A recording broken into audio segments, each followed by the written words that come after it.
Batten down the hatches. Here comes the master of the men. Weighing in at...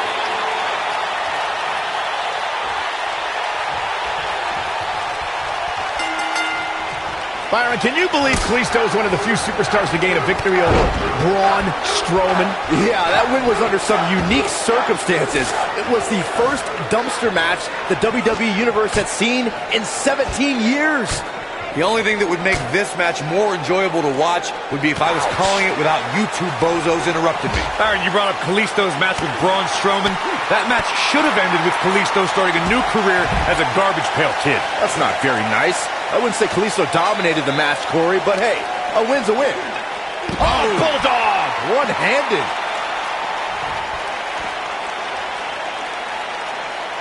Running body press.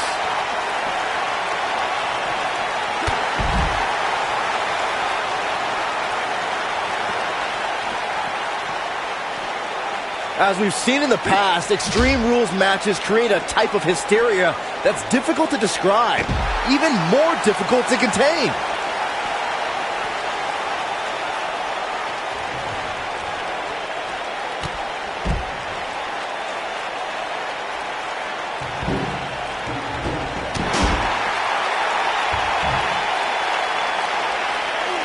I'd have to agree with what Byron's saying. When you've got action taking place all over the arena, complete with every weapon imaginable, it's not easy to keep up. Well, try, Cole. That's what you're getting paid for, isn't it?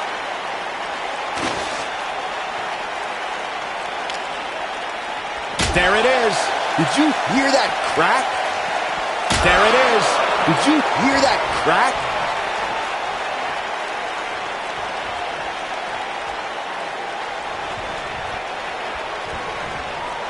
If you ask me, guys, matches like this where there are essentially no rules are one giant free-for-all where absolutely anything can happen.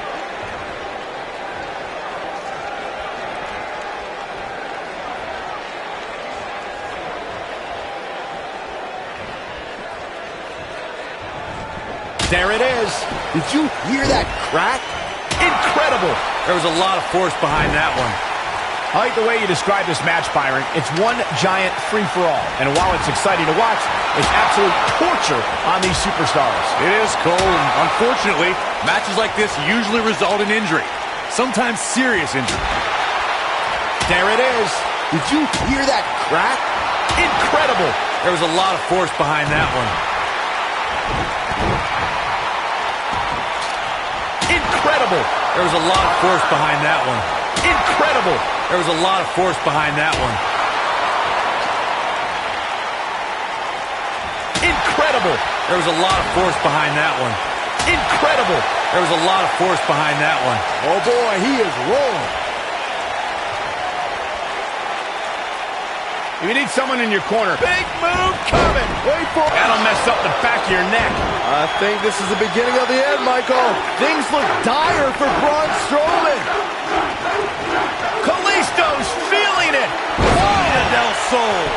I don't remember the last time I saw Strowman manhandled like this. And you could put this singles match in the books.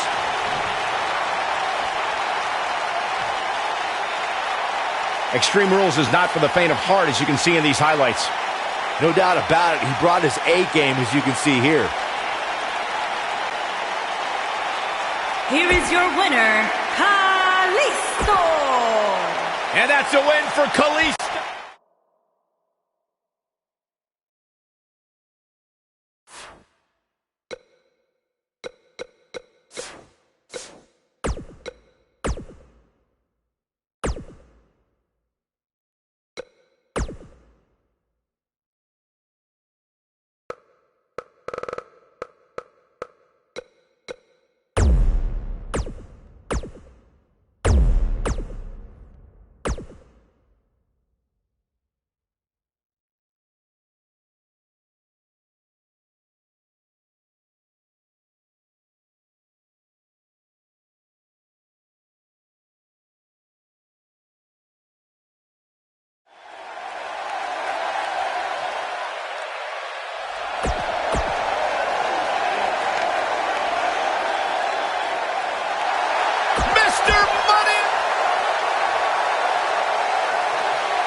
Byron, can you believe Kalisto is one of the few superstars to gain a victory over Braun Strowman?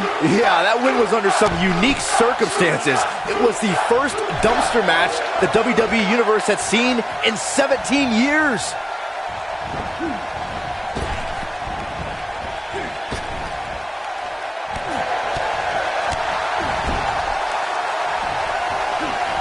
This might be it. Oh my!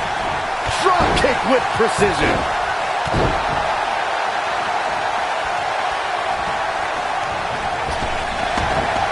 What a stomp. Good grief.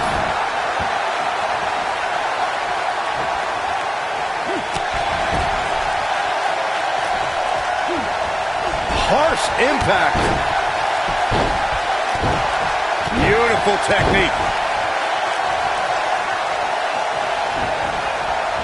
You gotta believe this one's over.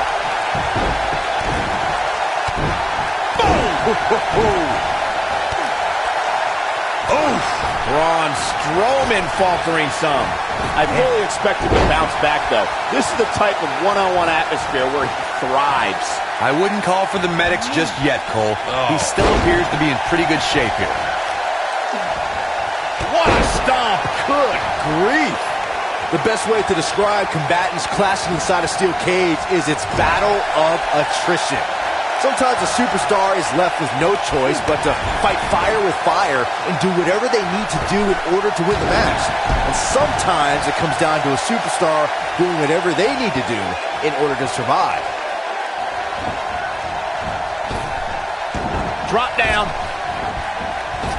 Leapfrog. Byron, you touched on this earlier, but it's so important for a superstar to accept that there's nowhere to run and nowhere to hide in a steel cage match. That the conflict will be resolved within the 15-foot-high steel walls that surround the ring. And that losing a cage match can mean much more than a mark in the loss column. For some, it has meant the end of their career. It's difficult to describe the damage that can be done to a superstar who competes in a steel cage match. We see the physical harm, but we don't see the psychological effects from being inside the cage. Make no mistake about it, Michael. The steel cage truly represents survival of the fittest. We talk about how important stipulations are in a steel cage match. If superstars sign a contract where the only way to win is escape the cage and have both your feet touch the floor, the competitors must have a plan. Especially since you have to be comfortable trying to escape through the cage door as you do climbing over the top of the cage and vice versa. Corey, you touched on something moments ago that's so important for the combatants in a steel cage match to remember. A superstar must be able to think offensively to figure out how they're going to escape the cage. They must think defensively at the same time so they can prevent their opponent from getting out of the cage first and winning the match. While a superstar must become comfortable with escaping the cage by both exiting the cage door and by climbing over the top of the cage, they must also be aware of their attributes and what's best for them. Let's just say if you're a giant like The Big Show, The Undertaker, Kane, or even Braun Strowman, it's preferred to exit through the cage. He's looking at it. I feel a little silly. Oof! Kick finds him. Victory is on the horizon. Kalisto may have just secured a victory there. I think you're right, Corey. Great job escaping, trying to turn this thing around. Quick thinking to avoid that one. Byron, Corey suggests trying to chop Braun Strowman down to size as a possible strategy against the Monster Among Men. What do you think? Would that strategy work against Strowman? Well, it's certainly worth a shot. If you take out Strowman's legs, then it becomes a mat game. I mean, you're probably going to get crushed, but maybe not as badly.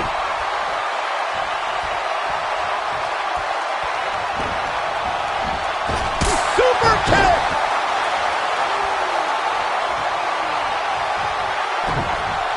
When it comes to Braun Strowman, Corey, I'd say the Monster Among Men has become the most destructive WWE superstar in history, and in short order. Yeah, Braun Strowman definitely takes inflicting pain to a whole new level, but he's fine with destroying inanimate objects too. Especially, oh, nasty impact. But can Strowman follow up here? It is looking real bad for Kalisto.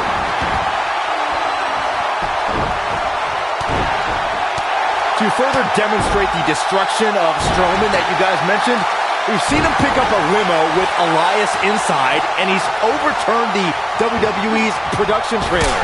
Then, at WrestleMania, he crushed a parade float. And then there's the wonderful moments where Braun mixes destruction with pain.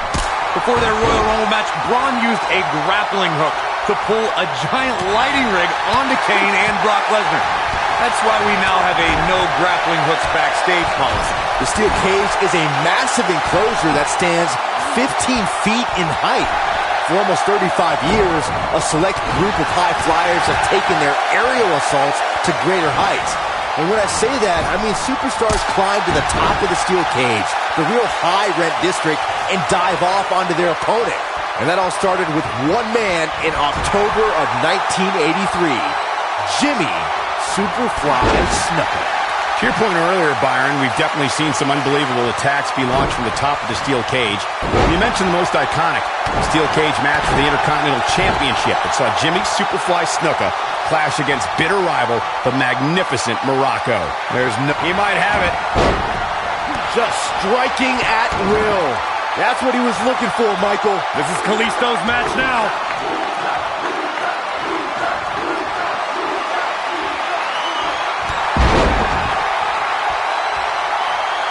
He's not going to like this. Look at it a second time. Oh, Del Sol. That's how you put an exclamation point on the end of a match, guys.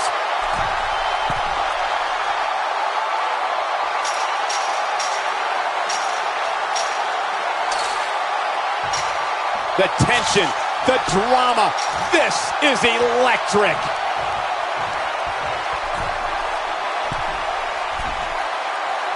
Kalisto showing some quickness. Beautiful.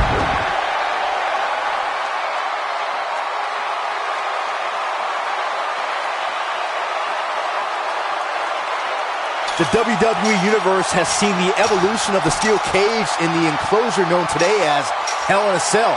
The first time an enclosed cage was seen, Chalk up another one.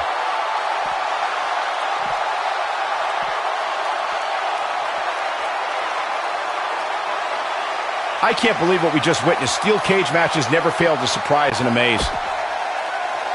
Here is your winner,